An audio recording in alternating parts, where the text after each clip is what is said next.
추수감사주일입니다. 또 예배 함께 하시는 한 분 한 분 예수님 축복하고요. 우리가 기도하고 예배를 하나님께 나아가겠습니다. 주님 감사합니다. 우리의 죄악 가운데서 구원하시고 또 우리를 하나님 나라에 위하여 부르시고 또 그 하나님 나라 확장을 위하여 우리가 또 하나님 나라 확장하도록 성령을 부으시고 우리를 보호하시고 우리를 인도하시고 날마다 동행하시는 그 은혜와 그 사랑 감사와 찬양을 드립니다. 다시 오실 주님을 우리가 기다리며 이 추수의 때에 신랑을 기다리는 신부의 마음과 같이 주님을 찬양하고 또한 사랑을 고백하기 원합니다. 하나님 시간도 우리 예배 가운데 오셔서 주의 임재로 주의 은혜로 주의 영광으로 가득하게 하여 주시옵소서. 우리를 긍휼히 여기사 다시 한번 우리 가운데 주의 보혈을 덮으셔서 우리가 살아오면서 지난 주간에 주님 앞에 합당치 못했던 것들 씻어주시고 새롭게 하시며 다시금 주의 은혜로 서게 하여 주시옵소서. 예수님의 이름으로 기도했습니다. 아멘.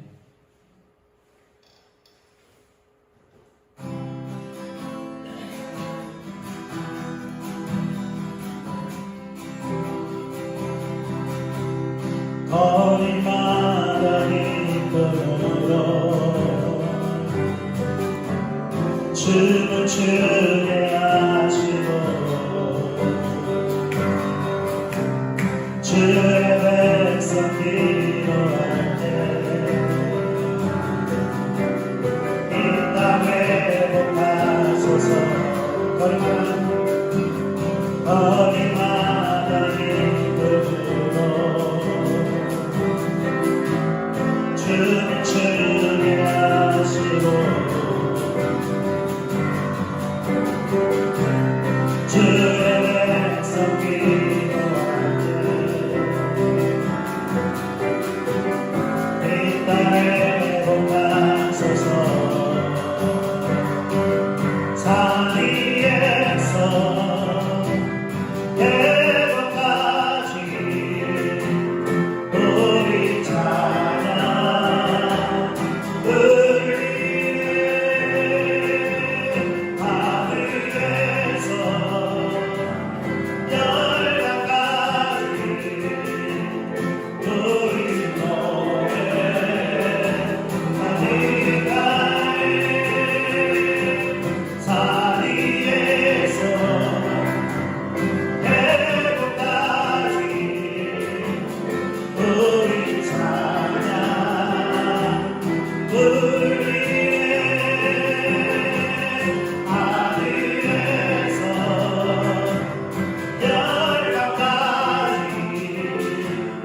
우리 찬양 울리네 하늘에서 열방까지 우리 노래 가득하네 할렐루야 할렐루야 할렐루야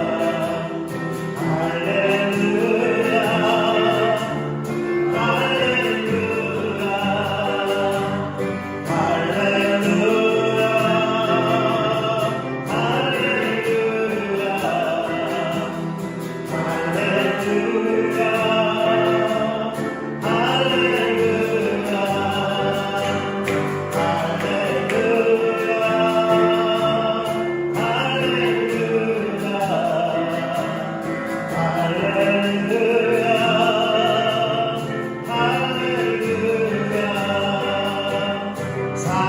사이에서 해도까지 우리 찬양 울리네 하늘에서 열방까지 우리 노래 가득하네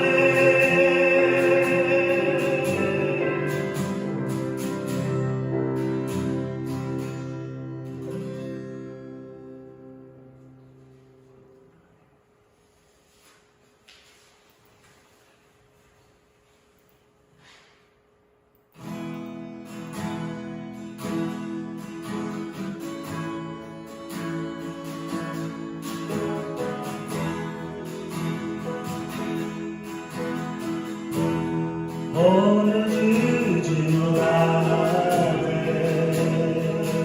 엎드려 경배하고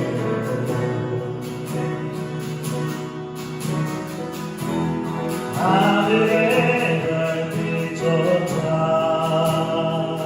주님을 노래요 높으신 주의 이름 찬양해요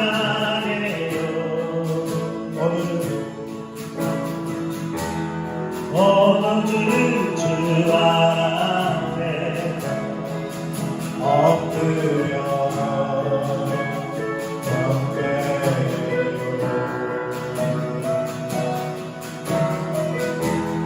하늘의 별빛조차 주님을 노래요 높으신 주의 이름 찬양해요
오늘 주 앞에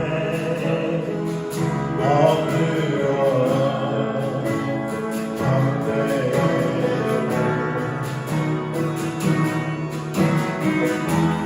하늘의 별빛조차 주님을 노래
혈육한들 드립니다. 영원한 예수 구원자 온 만물이 사모해로 영광과 위엄의 하나님 거룩거룩 전능에는 영원토록 주 높입니다. 천사들도 바다배로 살아계신 주 경배해요.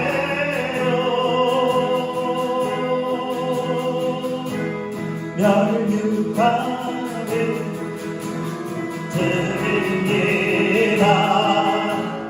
영원한 왕 예수 구원자 온 만물이 사모해요. 영광과 위엄의 하나님 거룩거룩 전능에는 영원토록 주 높입니다. 천사들도 바다배로 살아계신 주 경배해요.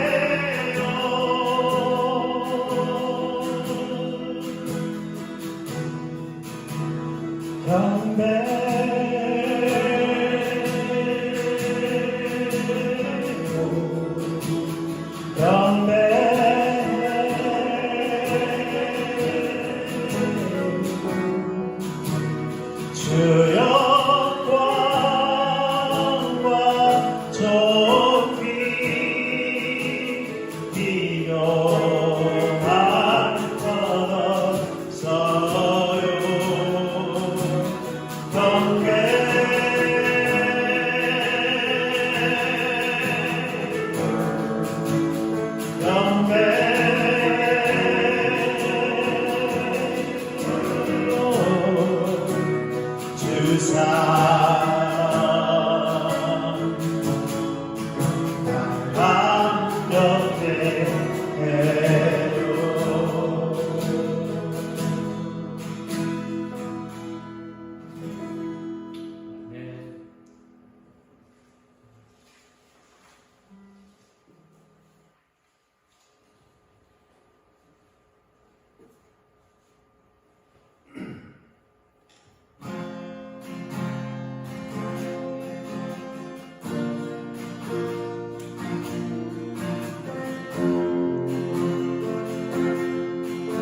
없어요.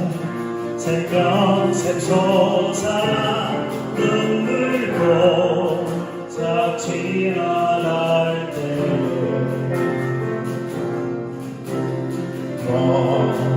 너잖아 열매 맺히고 웃음소리 넘쳐나는 옷들도 눈도 바람도 널 따라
소리 넘쳐나니라 꽃들도 구름도 바람도 넓은 바다도 찬양하라 찬양하라 예수를 하늘을 돌리며 노래하여 영원한 은혜의 주 은혜의 주 은혜의 주 나의 하늘이 열리고 오늘은 비가 오게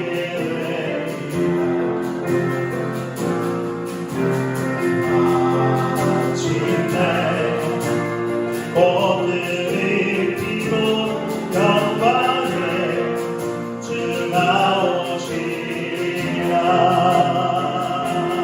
꽃들도 구름도 바람도 넓은 바다도 찬양하라 찬양하라 예수를 하늘을 울리며 노래하여 영원한 은혜의 주 은혜의 주 은혜의 주 꽃들도 구름도 바람도 넓은 바다도 찬양하라 찬양하라 예수 하늘을 돌리며 노래하여 영원한 은혜의 주 은혜의 주 은혜의 주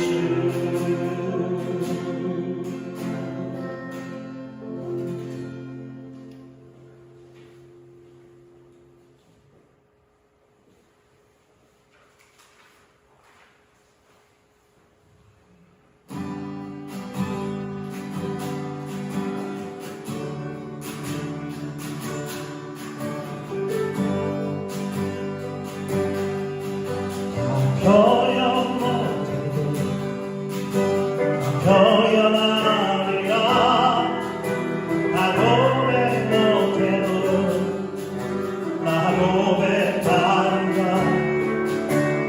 알 수 없어도 나 알아가리라 나 닮지 못해도 나 닮아가리라 나 표현 못해도 나 표현하리라 나 고백 못해도 나 고백하리라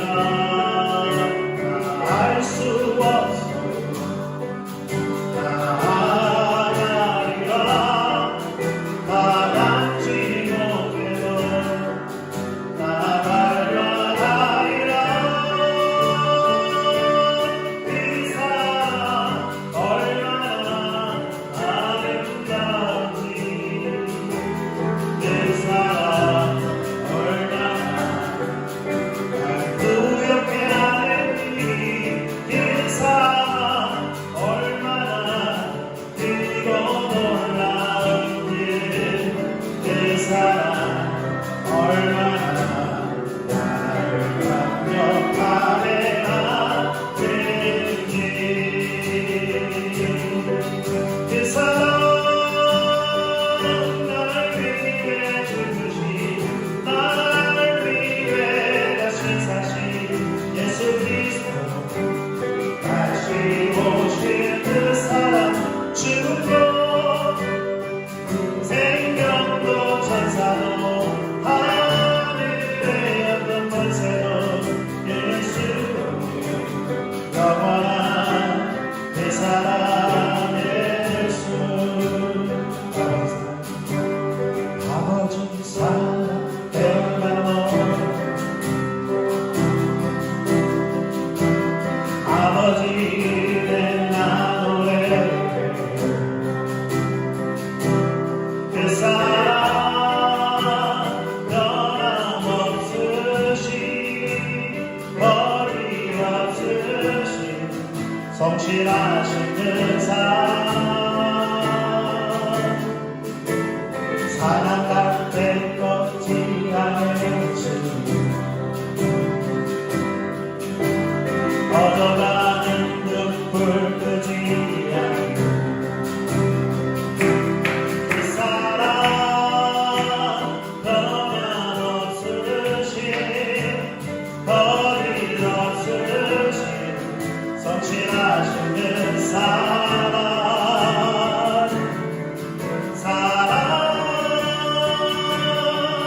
그 사랑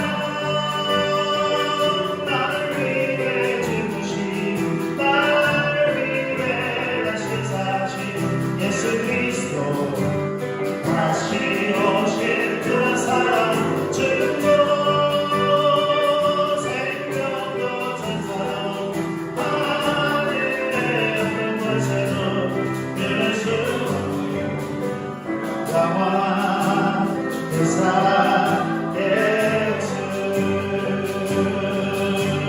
그 사랑 얼마나 아름다운지 그 사랑 얼마나 날 구역해 하는지 그 사랑 얼마나 그리고 놀라운지 그 사랑 얼마나 나를 감당하게 하는지 다 표현 못해요 다 표현한 다 고백 못해도 나 고백합니다 다 알 수 없어 나 알아갑니다 다 닮지 못해도 나 닮아갑니다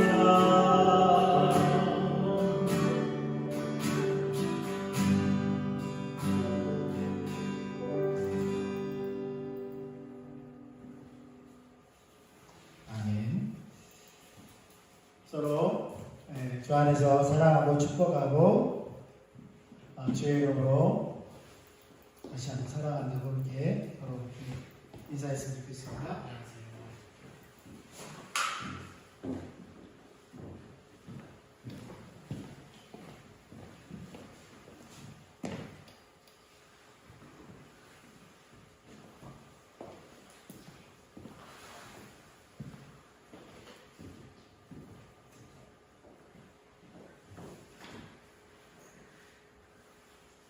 예, 오늘은 2022년도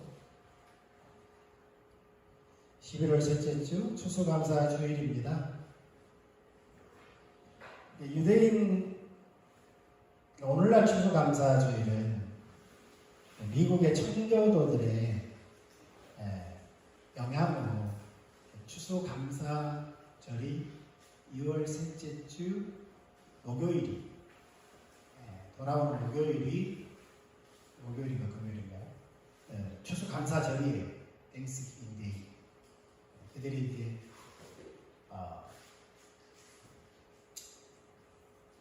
배에서 늦게 출발하는 바람에 빨리 출발해야 되는데 늦게 출발하는 바람에 계절풍의 영향으로 늦어졌을 뿐만 아니라 배에서 전염병으로 절반가량 죽습니다. 그리고 겨울에 도착을 한 거예요. 그러니까 빨리 와서 파종을 하고 추수를 해야 되는데 늦게 도착한 거예요. 그래서 그 애는 농사를 못 지은 거죠. 메사추세츠가 미국의 동부에 있잖아요. 동부 북쪽에 있잖아요. 그러니까 농사를 못 지은 거죠. 그래서 그 애는 그냥 넘어갔어요. 그러니까 병으로 죽은 사람, 또 그 병 때문에 몸이 약해져서 먹을 것이 부족해서 죽은 사람.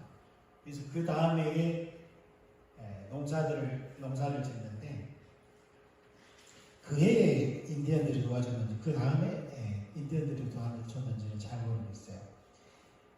예전에 제가 대학 연구 때 교수님이 그 책을 읽어가면서 같이 영어 그 스토리를 배웠던 기억이 나는데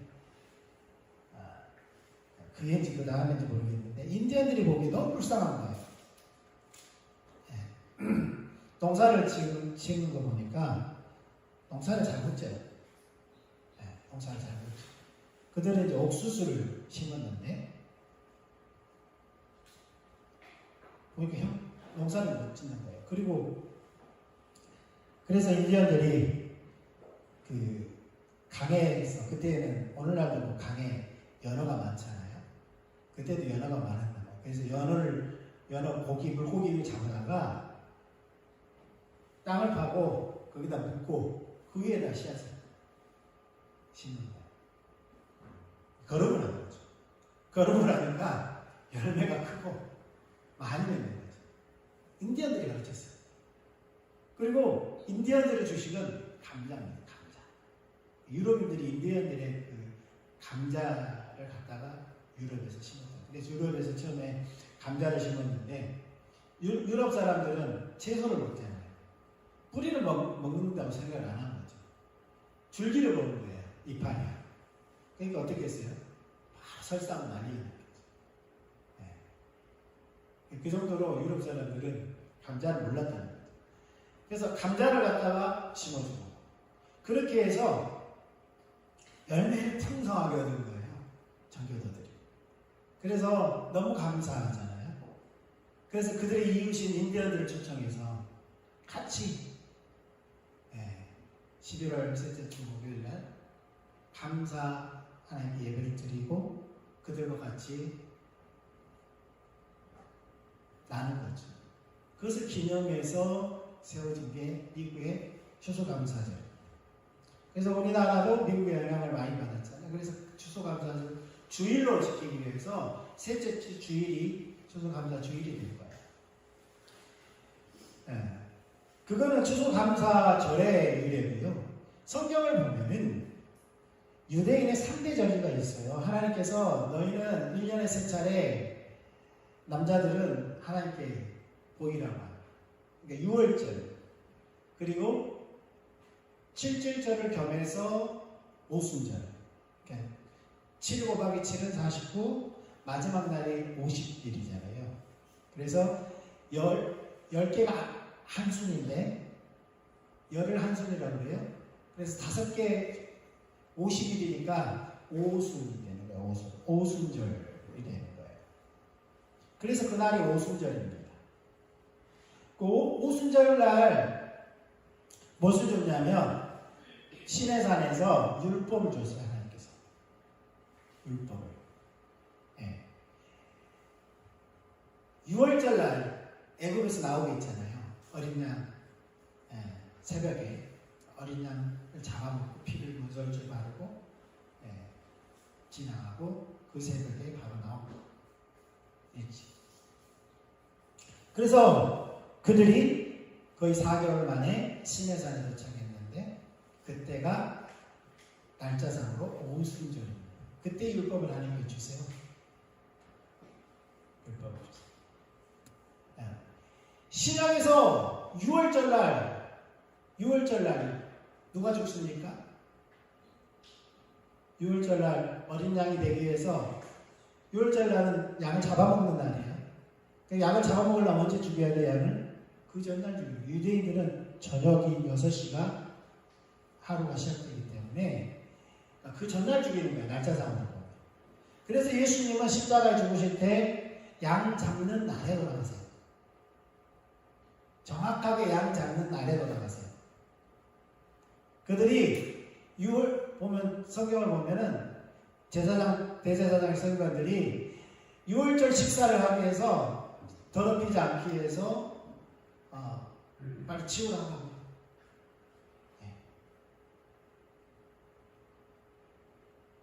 그날이 또 안식이라고도 겹쳐요. 6월절. 그래서 예수님은 유월절 양 잡는 날에 돌아가시고 6월절에 우리의 살과 피가 되시고 그리고 예수님은 3일 만에 부활하시죠. 예수님의 대속의 사건이 이스라엘을 하나님께서 애굽에서 구원하실 때 그 사건처럼 예수님은 6월절 어린 양이 되셔서 우리의 뭐가 된 거예요? 구원이 되신 거죠. 구원이 되신 거죠. 그게 구원의 시작입니다. 그런데 이스라엘 백성들에게 오순절날 말씀을 수여하죠. 근데 신약에는 오순절날 누가 오세요? 성령이 오세요. 그런데 예레미야가 예언한 것처럼 이제 하나님의 말씀을 옛 언약과 같이 하지 아니하고 새 언약은 우리의 마음판에 새긴다고 했어요. 그러니까 성령이 오셔서 우리의 안에 거하시면서 하나님의 말씀을 가르치시고 생각나게 하시고 우리를 그 진리 가운데 인도하시는 성령님이 오신 거죠. 구약이나 신약이나 구약은 신약의 뭐라고요? 모형. 미리 보여주는 예고편이에요. 신약에도 그대로 6월절 날 예수님이 6월절과 관련해서 우리를 구원하셨고 오순절 날 성령을 보내심으로 우리를 그 하나님의 나라, 하나님의 구원이 확장되게 하셨고요.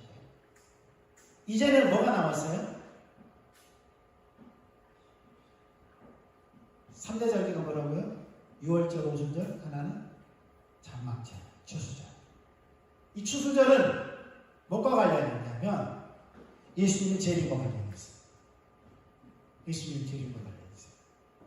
어떤 학자들은 이렇게 말합니다. 예수님은 분명히 유대인의 장막절, 추수절 기간에 오실 가능성이 매우 높다. 왜냐하면 구약의 예언대로 6월절날 죽으셨고 오순절날 성령이 오셨고 뭐예요? 나머지는 이제 추수절, 장막절만 남은 거예요. 장막절만 남은 거예요. 그러니까 그렇게 말하는 사람도 있어요. 근데 예수님 뭐라고 그랬어요? 그 날과 그러시는 누구만 한다? 아버지만 한다. 아버지만. 그러니까 그 날짜를 특정 지을 필요가 없어요. 이제 왜 그러냐면 예수님이 그랬어요. 제자들에게 보라, 밭을 보라, 벌써 휘어져 추수할 때가 되었다. 이미 추수 기간은 예수님이 오시고 성령이 오신 이후로는 추수 기간이 이미 때가 찼어요. 기다리는 거죠. 기다리는 거예요. 우리나라도 보세요. 추수가 어때요? 저 남쪽에서부터 저 북쪽까지 추수 기간이 약 2주 정도 돼요. 2주 정도 돼요. 길게는 한 달. 네, 그렇게 차이가 나요. 그렇게 차이가 나요. 그러니까 우리가 꼭 그 기간에 온다라고 못 박을 필요는 없어요. 이미 때가 찼다. 언제 오시더라도 전혀 이상할 게 없다. 1년 중에 어떤 기간이 꼭 온다라고 말할 필요는 없다는. 다만 주님은 언제 오시더라도 이제는 그 때에 맞춰서 하나님의 때에 맞춰서 오실 것이다. 그래서 우리는 추수감사주일에 당연히 감사해야죠. 하나님 주신 것에 대해서 1년 동안 우리 하나님 주신 것에 감사하고 돌아보고 서로 격려하고 그래서 우리 정신에 좀 같이 식사를 나눴으면 좋겠습니다. 서로 돌아보고 서로 격려하고 서로 위로하고 감사하고 그런 마음인 거죠. 그런데 우리가 청교도적인 추수감사절만 생각하면 거기에 머무르기 쉬워요. 근데 성경적으로 추수절은 뭐과 연관이 있다고요? 예수님의 재림과 연관이 있다. 그래서 우리는 이 땅의 나그네 대상. 그래서 추수할 때는 뭐예요? 추수하는 동안에 장막을 치고 추수를 했어요. 밖에 나가서 유대인들도. 오늘 그 바로 이야기가 룻기에 나와요. 우리가 룻기 1장 6절에 7절 보겠습니다. 룻기 1장 6절에 7절 같이 보겠습니다. 시작. 그 여인이 모압 지방에서 여호와께서 자기 백성을 돌보시사 그들에게 양식을 주셨다함을 듣고 이에 두 며느리와 함께 일어나 모압 지방에서 돌아오려 하여 있던 곳에서 나오고 두 며느리도 그와 함께하여 유다 땅으로 오려고 길을 가다가 나오미가 모압 지방에서 그의 며느리 모압 여인 룻과 함께 돌아왔는데 그들이 보리 추수 시작할 때에 베들레헴에 이르렀더라. 아멘. 자, 우리는 룻기를 통해서 룻기를 주로 어버이 주일에 많이 설교를 합니다. 인용을 하고요. 그런데 룻기를 통해서 보면은 우리가 무엇을 볼 수 있냐면 사사기의 반복, 사사 때 1장 1절에 보면 그 시기가 언제냐면 사사들이 치리하던 때입니다. 치리하던 때. 그 배경이 유다 베들레헴이에요. 그런데 어떤 사건이 터지냐면 흉년이 듭니다. 흉년. 극심한 흉년이 듭니다. 그러니까 지금 지난주에 살펴보았던 어떤 레인의 후손, 특별히 그 모세의 손자 요나단이 미가의 집에 그 신상이 있었는데 거기에 가정 제사장이 된 사건. 그리고 단 지파가 그를 스카웃해서 단 지파의 제사장으로 삼는 사건. 모세의 가문은 제사장이 될 수 없습니다. 레인이긴 하지만 제사장이 될 수 없어요. 그리고 특별히 하나님을 위한 제사장이 아니고 드라빔을 세워놓고 우상의 제사장이 된 거예요. 그러니까 그때는 자기 소견을 옳은 대로 행했던 시기라는 것을 적나라하게 보여주는 사건이죠. 모세의 손자랄지.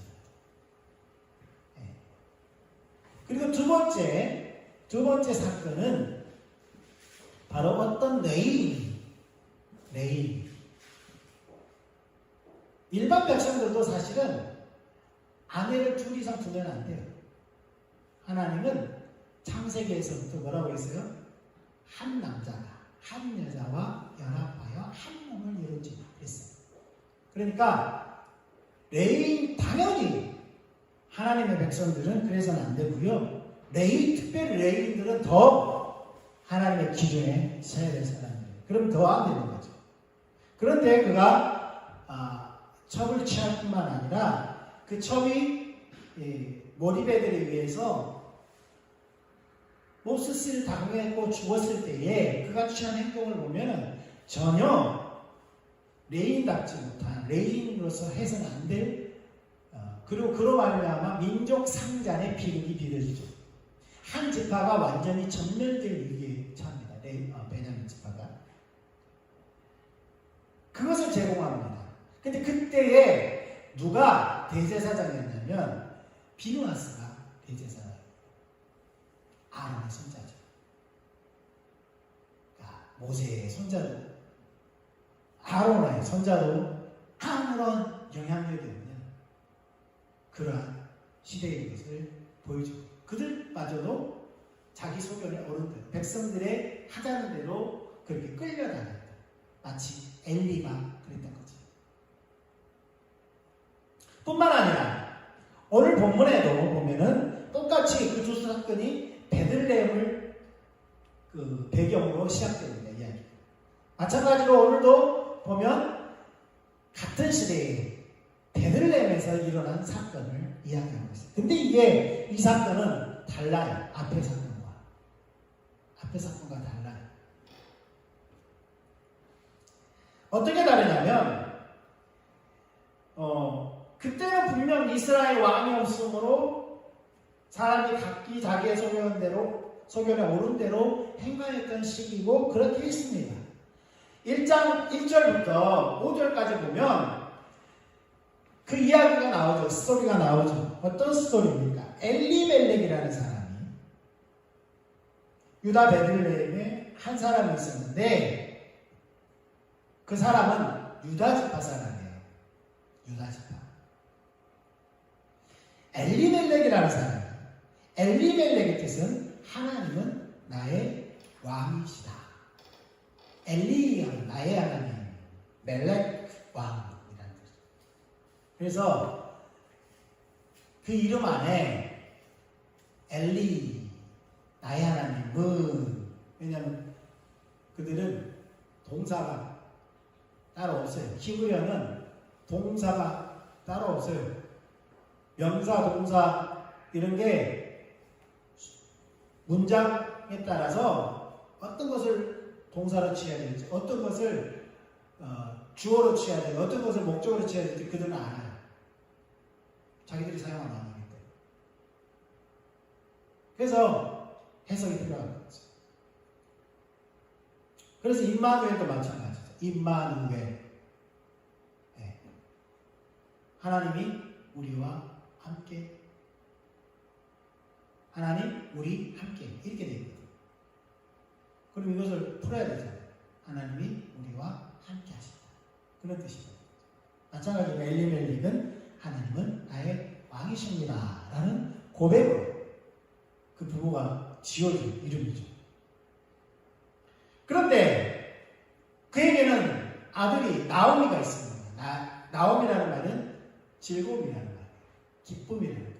진정한 기쁨은 어디 안에 있을 때 가능해요? 하나님의 왕 상태 가능한 거죠.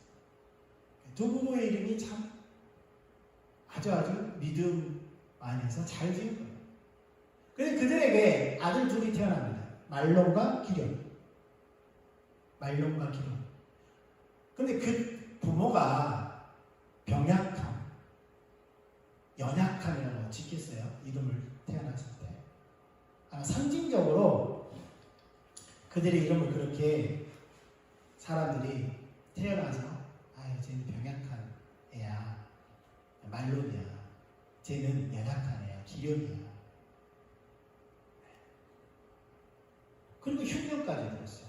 가정적으로 힘든데 흉년까지 들었어요. 그러니까 이 남자가 이주를 결심합니다. 이민을 결심해요. 그래서 어디로 가요? 모압 땅으로 가요. 모압 땅으로 가요. 근데 그곳에서 모압 여인들을 취해서 아들의 며느리를 삼는 거죠. 오르바랑 룻이라는 두 여인을 취합니다. 그런데 두 아들이 죽어요. 두 아들이 죽어. 물론 앞에 엘리멜렉이 먼저 죽죠. 그리고 두 아들도 죽습니다. 그러니까 남은 나오미가 절망 가운데 있습니다. 그런데 한 소식을 듣습니다. 6절에 보면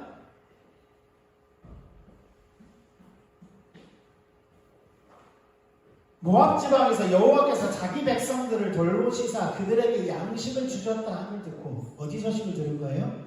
베들레헴 소식을 들은 거예요. 고향 소식을 들은 거죠. 그래서 일어나서 가려고 합니다. 그때 두 며느리도 같이 시어머니를 따라 나서요. 우리가 잘 알고 있는 내용이죠. 그런데 나오미가 그 두 며느리에게 너희가 아직 젊으니까 돌아가서 새 출발해라. 그러니까 오르바는 시어머니 말대로 돌아갑니다. 그런데 룻은 하나님의 어머니 하나님 나의 하나님 어머니 백성이 나의 백성인데 내가 어디로 가겠습니까? 그러고 따라 나서요.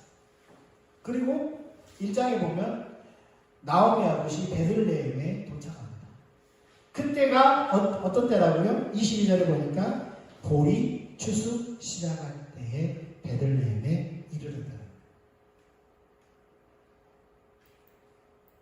이스라엘은 왕이 없었습니다. 왕이 없었어요. 보이는 왕이 없었어요. 근데 하나님께서 실질적으로 하나님의 율법을 주시고 말씀을 주시고 그들을 통치하시는 하나님이 그들의 왕이셨던 거죠. 그래서 하나님의 말씀에 순종하고 하나님의 명령에 순종할 때에 하나님께서 젖과 꿀이 흐르는 땅이 되도록 하시겠다라고 말씀하셨어요. 그런데 하나님의 말씀에 불순종할 때는 하나님께서 그곳을 어떻게 하겠다고 했습니까? 당연히 이방 민족으로 하여금 그들의 가시가 되게 할 뿐만 아니라 그것이 젖과 꿀이 흐르는 땅이 아니라 메마른 황무지와 같을 것입니다. 네. 수고해도 얻지 못할 것이라고 했어요. 아무리 노력해도 얻지 못한다. 네, 그랬어요. 특별히 사사시대. 왜요? 그들이 자기 소견에 옳은 대로 살았기 때문에. 근데 하나님께서 오시니까, 왕이 오시니까 뭐가 나타납니까? 하나님이 오시면 하나님이 오신 증거들이 나타납니다. 그게 뭐예요? 하나님께서 평안을 주시고 하나님께서 공급하시고 하나님께서 보호하시고 이게 하나님이 오신 증거들이죠. 하나님이 생명이시기 때문에 생명이 나타나게 되는데 그게 평안이고 공급이고 보호고 승리고 기도응답이고 그러는 거죠. 그러니까 나오미가 무엇을 보는 거예요? 하나님이 그들을 돌보고 계시다는 것을 안 거죠. 그러고 보면 나오미는 하나님을 알던 사람이었어요. 하나님을 알지 못한다면 올해는 운이 좋아서 농사가 잘 됐나 보다 그러고 말겠지. 근데 하나님이 오셔야 그 땅은 젖과 꿀이 흐르는 땅이 된다는 것을 나오미는 알고 있었다. 그래서 하나님의 돌봄이 온 그곳에, 하나님이 온 그곳에, 왕이 온 그곳에 가기로 결단한 거죠. 결단한 거예요. 하나님의 계획은 무엇입니까? 처음부터 출애굽기 19장에 말씀하신 것처럼 그들을 소유하고 그들을 제사장 나라 삼고 거룩한 백성 삼아서 이웃의 민족들이, 이웃의 나라들이, 신명기 4장을 보면 이스라엘 민족을 보고 와, 저들은 정말 매력적이에요. 저들은 하나님의 백성이라고.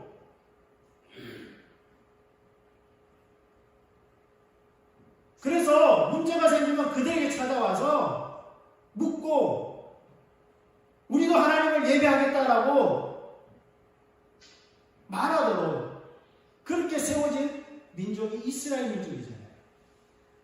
그래서 가나안 땅에 갖다 놓은 거예요. 그런데 그들이 그렇게 못 살았던 거죠. 하나님 의도는 그거였어요. 하나님 의도를 누수는 않았어요. 그러니까 자기의 실패를 거울 삼아서 하나님께 돌아오죠. 그래서 그가 예루살렘이 아니고 베들레헴에 도착했을 때에 사람들이 나오미 왔어. 그러니까 나오미가 더 이상 나를 나오미 하지 마라. 전능자가 나를 괴롭겠다. 하나님이 계획한 건 아니죠. 전능자가 나를 괴롭게 해서 나를 이제는 말하는 거예요. 쓴맛을 맡고 하나님을 떠나서 쓴맛을 맡고 하나님의 보호 아래서 떠나서 하나님이 주신 기업을 내팽개치고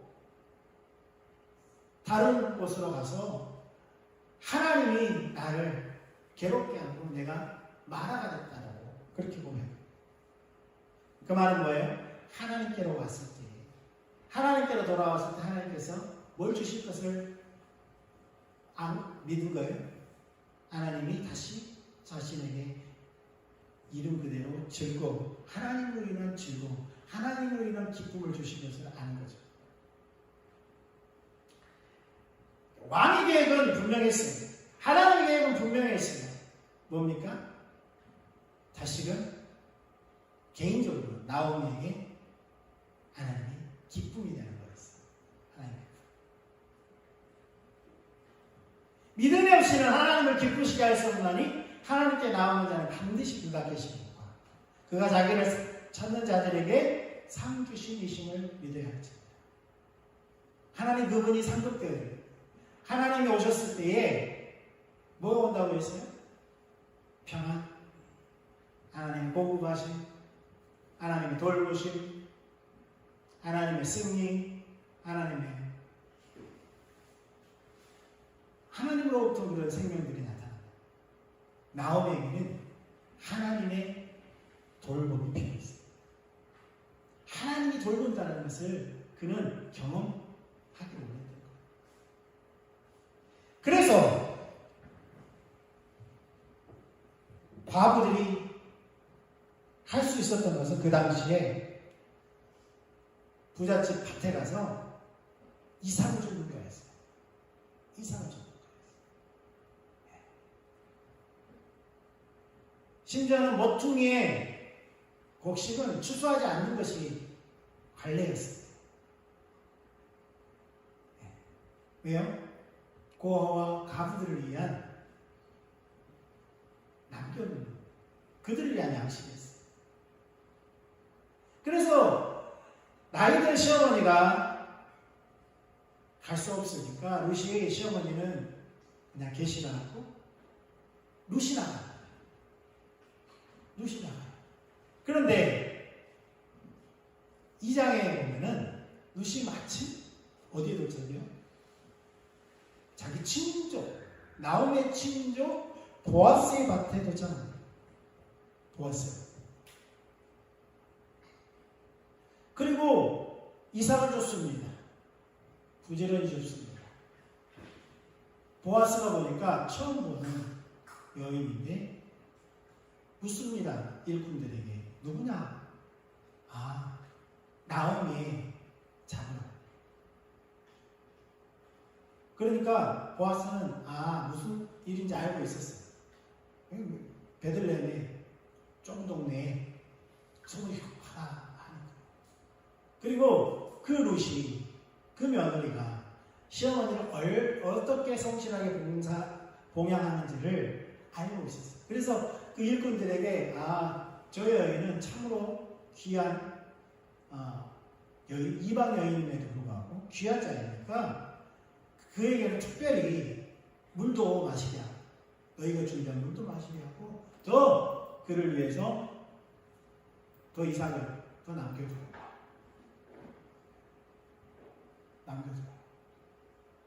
그리고 루시 집에 왔어요. 집에 왔는데 이삭을 주어서 어떻게 합니까? 이렇게 이삭을 주면 어떻게 해야 돼요? 이렇게 탈곡을 해야 되잖아요.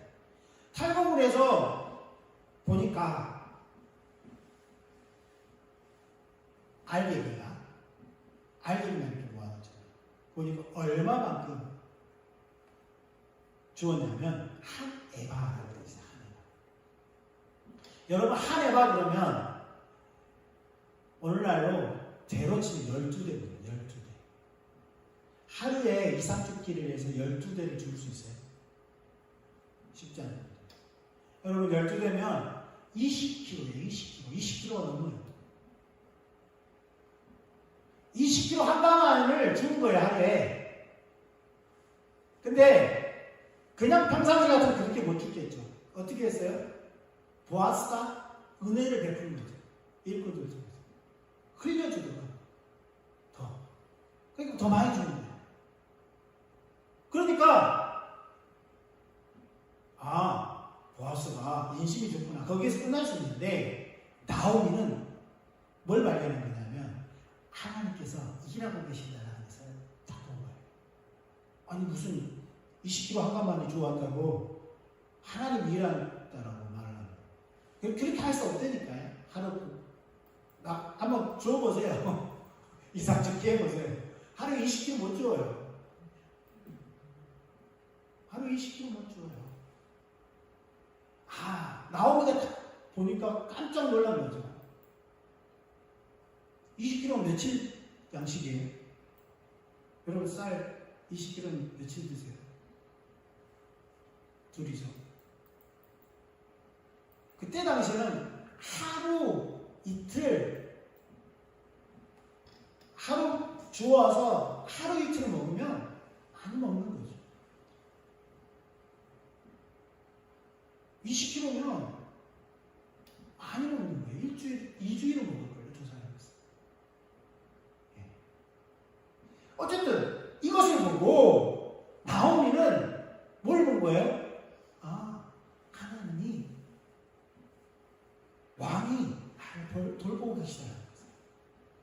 그리고 하나님께서 뭔가 일을 하고 계시는데 그걸 본 거예요. 그래서 룻에게 말합니다. 룻에게 말해요. 추수할 때 원래는 여인들은 저녁이 되면 들어와야 돼요. 성하는 거. 그런데 룻에게 가서 말합니다. 그 보아스는 우리 가문이 가까운 친족이다. 그가 우리의 기업을 물을 자이다. 그러니까 조용히 가서 그의 발길에 누워있어. 그때 당시에는 가까운 형제가 없으면 가까운 친족이 사실은 룻을 맞이해서 그 나오미의 엘리멜렉의 가문의 대를 잇게 해줘야 돼요. 그 가문의 기업을 이어가게끔 해줘야 돼요. 그래서 어머니 시키는 대로 했을 때에 보아스도 참 지혜롭습니다. 술 취해서 처음에는 자고 있다가 나중에 잠이 깨서 젊은 여인이 곁에 있는 걸 보고 사정을 묻고 그러니까 당신이 우리의 기업을 물을 자라고 하더라. 시어머니가. 그래 그러면 자기가 또 생각해 보니까 자기보다 더 가까운 친족이 있는 거예요. 나오미에게. 그래서 아침 일찍 성의 장로들을 불러다 놓고 10명의 증인을 불러다 놓고 그 사람을 부르면 아무개야 너의 친족 엘리멜렉에 기업을 너가 물어야 된다. 가장 가깝다. 그래서 그에게 땅도 있고 그런데 그것을 네가 사들여서 그 가문의 대를 잇게 해야 된다라고 했어요. 이 사람이 생각하니까 땅을 주는 건 고맙지만 이방 여인 젊은 과부를 자기가 먹여 살려야 되고 나오미가 먹여 살려야 되는 거예요. 그러니까 이 계산을 해보니까 답이 안 나오는 거예요. 그래서 됐다 나는 하지 않겠다 그러는 거예요. 네가 포기하면 내가 할 거다 그러는 거예요. 고맙습니다. 그래서 그때 당시에는 신발을 벗어서 자기 의사를 표현했는데 신발을 벗어서 내가 포기한다. 나의 권리를 포기한다. 그래서 그 사람들 보는 앞에서 증인들 앞에서 보아스가 엘리멜렉의 기업을 자기가 사서 그 가문에 대를 내요. 그래서 룻을 맞이해서 아내를 사. 그 일이 일어난 거죠. 그런데 보세요. 시어머니는 잘 공양하니까 당연히 그 이야기도 있죠. 룻이 축복을 받았다. 거기에서 끝나는 게 아니에요. 그것은 그냥 단편적인 이야기일 뿐이죠. 우리가 사장을 통해서 보면 뭐가 나옵니까? 보아스가 룻을 아내로 맞이해서 아들을 낳는데 그 아들이 누구냐면 그 아들이 누구예요?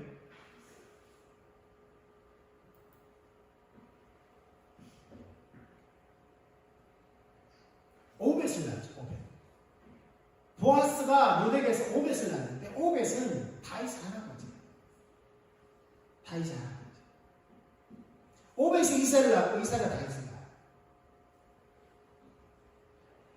그러니까 하나님의 일하신 가운데 하나님이 정말 나의 왕인 것을 늦게나마 깨닫고 돌아와서 그 안에서 즐거움을 회복하고 개인적으로 또 하나님의 그 일하신 가운데 동참하니까 하나님께서 진행해 오신 그 구속사에서 한 부분을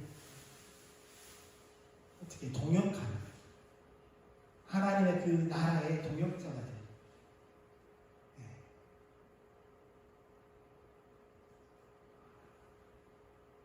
그러한 이야기가 룻기에 나와 있는 거예요.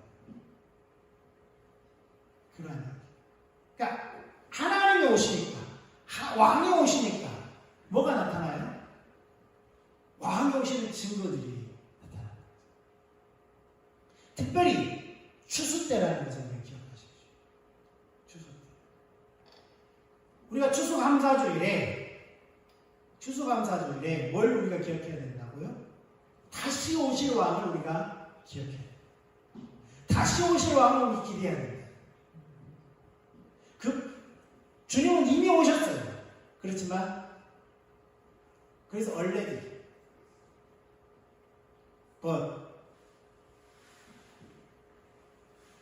아니야.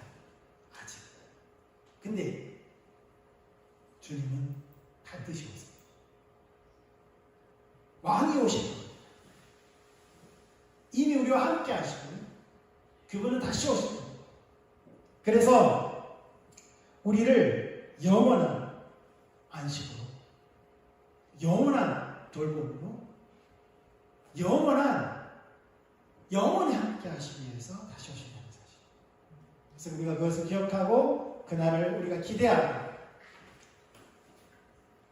우리가 비록 나오미처럼 쓴맛을 맡아 할지라도 그 왕에게로 돌아가면 하나님이 상급된다는 사실을 기억하고 날마다 돌이키는 그 은혜가 있기를, 그래서 날마다 그 왕의 생명이 함께하는 것을 경험할 수 있는 나와 여러분이 되시기를 주님의 축원합니다. 기도하겠습니다. 기도할 때에 하나님 우리 가운데 오셔서, 왕이신 하나님 우리 가운데 오셔서 하나님이 왕 되십니다. 우리가 하나님 백성 되심을 알게 해주십시오. 하나님은 왕 노릇하시고 하나님 왕이 있으니까 그냥 왕 놀이가 아니라 왕 노릇하셔야 돼요. 우리는 백성 놀이가 아니라 백성 노릇해야 돼요. 백성 노릇. 하나님 우리 아버지시잖아요. 아버지 노릇해야 되고요. 자녀는 자녀 노릇해야 돼요. 우리는 주님의 신부예요. 주님은 우리의 신랑이세요. 신랑 노릇해야 되고 신부 노릇해야 돼요. 그렇게 할게 우리를 통하여서 하나님 나라가 처음에 의도하셨던 그러한 나라가 펼쳐지고 그러한 세상이 펼쳐지고 만물이 회복되어지고 그날 우리가 기억하면서 메마른 땅이 꽃들이 피고 광야에 물이 흐르고 샘이 터지고 맹수들이 먹고 같이 어린아이와 놀고 그러한 주님의 회복의 세상 나라 우리가 기대하면서 다시 오실 주님을 특별히 우리가 기대하고 기다리는 추수감사 주일이 되었으면 좋겠습니다. 주님 앞에 이렇게 고백하고 마치도록 하겠습니다. 같이 기도하겠습니다. 하나님 아버지 은혜를 부어주십시오.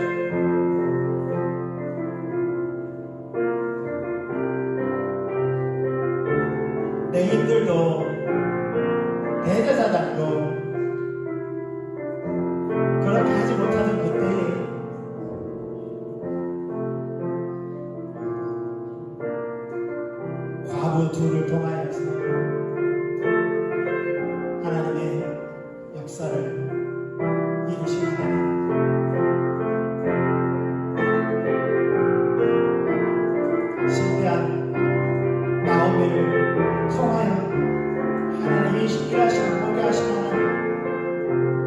또한 묵직하게 순종함으로 하나님의 뜻을, 하나님의 목적을 이루는 것과 같이 주님 이 세상에서 우리가 아버지 하나님 때로 실패한다 할지라도 쓴맛을 맛본다 할지라도 하나님이 나의 왕이십니다. 하나님이 나의 생명이십니다. 우리가 믿음으로 하나님 살아계시고 하나님을 찾는 자들에게 상급되어 주신 것을 믿고 순간순간 나아갈 수 있도록 하나님을 경험할 수 있도록 은혜 베풀어 주시옵소서. 우리가 백성 노릇할 수 있도록, 자녀 노릇할 수 있도록, 신부 노릇할 수 있도록 성령님 우리를 붙드시고 우리 가운데 기름 부어주세요. 예수님의 이름으로 기도했습니다. 이제는 우리 주 예수 그리스도의 한량없으신 은혜와 하나님 아버지 크신 사랑과 성령님의 역사가 말씀 가운데 순복함으로 하나님을 경험하기 원하는 머릿속에 한 사람 한 사람 가운데 이 땅의 교회와 모든 주의 백성들 가운데 이 나라와 열방 가운데 함께 계시기를 예수님의 이름으로 축원합니다. 아멘.